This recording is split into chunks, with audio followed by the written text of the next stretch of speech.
हा माणूस असू द्या, त्याला देखील कुणी सोडवणार नाही, तर तो आपल्याला काय सोडवणार? कारण राजाला देखील मरण आहे, राजाला देखील मरण चुकत नाही. कारण यमदेवतांचं असं आहे का हो, तुम्हाला मी 1,00,000 रुपये देतो, परंतु मला आजच्या दिवस नेऊ नका, आजचा दिवस आयुष्य मला वाढून द्या, तर जमणार नाही.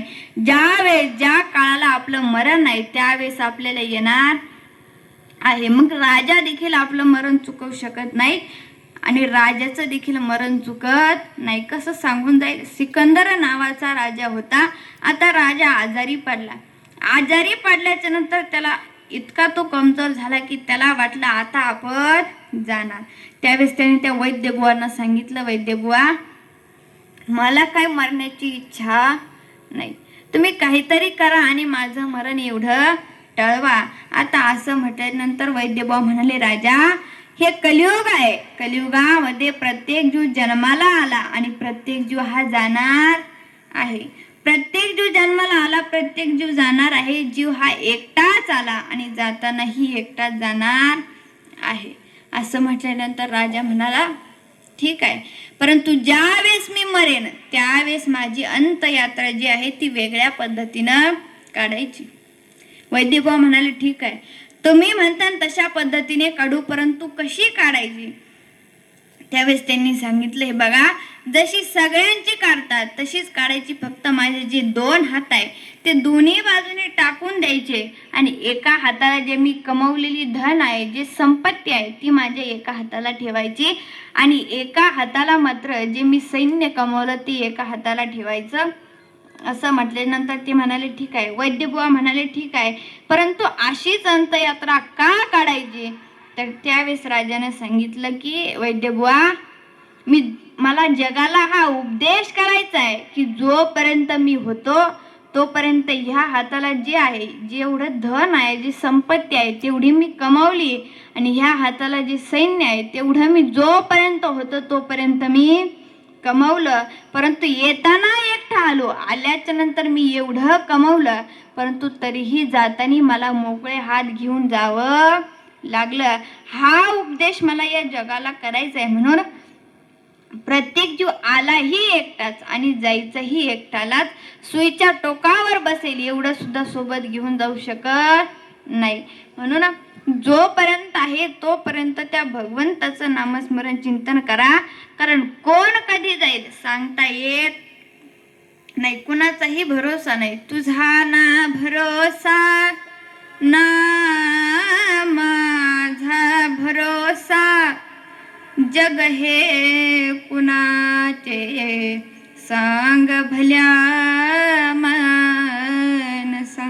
असो चूल माती आणि मीठ भाकर, नाम हरीचे मुखी गोड साखर.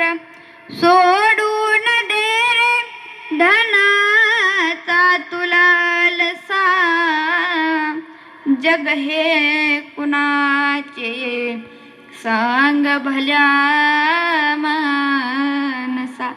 या संपूर्ण जीवनामध्ये काहीही नाही, म्हणून हे जे धनाची लालसा आपल्याला लागली आहे ती आपल्याला सोडून द्यायला सांगतात. कारण हे धन सुद्धा आपलं नाही. या धन कमावण्यासाठी आपण संसारामध्ये राबतो, परंतु हा देह सुद्धा आपला नाही आणि जे धन आपण कमवतो ते धन सुद्धा आपलं नाही. मग देह हे काळाचे, धन कुबेराचे, येथे मनुष्याचे काय आहे? येथे मनुष्याचे काय आहे? या ठिकाणी मनुष्याचं काहीही नाही. आपण फक्त निमित्त मात्र आहोत. निमित्ताचा धनी केला असे प्राणी, तुका म्हणे म्हणून व्यर्थ केला. आपण या संपूर्ण विश्वामध्ये निमित्त मात्र आहोत. त्या भगवंताचं नामस्मरण करण्याकरता आपल्याला जन्माला घातलं, म्हणून त्या भगवंताचं नामस्मरण करावं. परंतु या जीवनामध्ये प्रत्येक जीवाला वाटतं की मला सुख मिळावं. प्रत्येक जीवाला वाटतं सुख मिळावं. का? सुख मिळावं, धन मिळावं. मग धन मिळालं म्हणजे सुख मिळेल असं आहे का? तर नाही. प्रत्येक जीव दुखी आहे. का? कोई तन दुखी, कोई मन दुखी, कोई धन बिन रहत उदास. थोड़े थोड़े सब दुखी, सुखी राम के दास, राम के दास कभी न होवे उदास, कोई तन दुखी कोई मन दुखी, कोई धन बिन रहत उदास.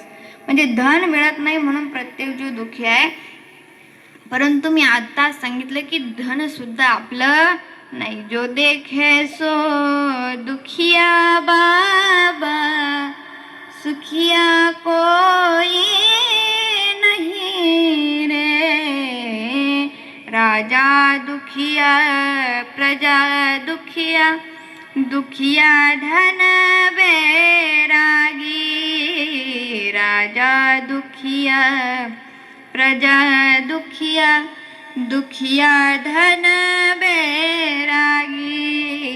दुख के कारण सुख देवने, उदरी माया त्यागी रे. जो देखे सो दुखिया बाबा, सुखिया कोई नहीं रे. जो देखे सो दुखिया बाबा, सुखिया कोई नाही रे. म्हणजे सुखी कोणी नाही, प्रत्येक जीव दुखी आहे. या संसारामध्ये प्रत्येक जीव दुखी आहे. मग तुकोबराय म्हणतात की भगवंता, ही जी संसाराची आसक्ती आहे ती आमच्यापासून दूर कर. प्रपंच व सर्व चित्त तुझे पायी मोर. असं काहीतरी कर की भगवंता, ऐसे करेगा पांडुरंगा, शुद्ध रंग वावे रंगा. भगवंता असं काहीतरी कर की तुझं जे रंग आहे, तुझं जे स्वरूप आहे, त्या रंगामध्ये माझं मन चित्त रमून जाऊ दे. मग तर भगवंत